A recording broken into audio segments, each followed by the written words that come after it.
नाज़रीन, कराची में पीटीआई जी वफ़द functional league सरबराह पीर पागरे से मुलाकात कई आहे। टेलीफोन लाइन ते मौजूद आहे कमर मेमण। जी कमर, छा तफ़सील आहिनि?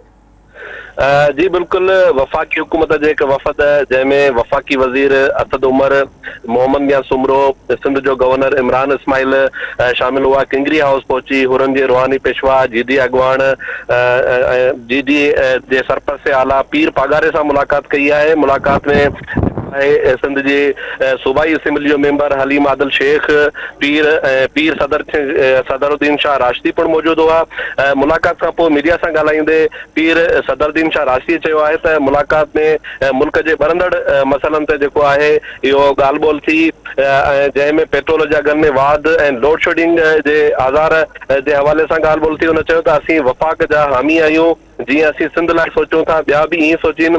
हुन चयो त हू वफ़ाक़ी हुकूमत खां नाराज़ न आहिनि। वफ़ाक़ी हुकूमत खे अवाम सां थियल पंहिंजनि वाइदनि ते अमल करणु घुरिजे। मुल्क मां गुरबत जो ख़ात्मो कयो वञे ऐं वाइदे मुताबिक़ ग़रीबनि खे जेको आहे घर ठाहे ॾिना वञनि। वफ़ाक़ी वज़ीर असद उमर जो चवणो हो त ही जेको हिते हाज़िर थिया आहियूं ऐं ही घर जेको आहे ख़ानदान पाकिस्तानी सां जुड़ियल आहे। सिंधड़ी अंब खाधासीं, सिंधड़ी अंब बि मिठा आहिनि ऐं सिंधी माण्हू बि मिठा आहिनि। हुन चयो त मुलाक़ात में सिंध जे इशूज़ ते ॻाल्हि ॿोल थी। वफ़ाक़ पारां सिंध में तरक़ियाती मनसूबनि लाइ रिकॉर्ड फंड रखिया विया आहिनि। K4 ऐं नई गाज जे मनसूबनि लाइ पिणु पैसा रखिया विया आहिनि।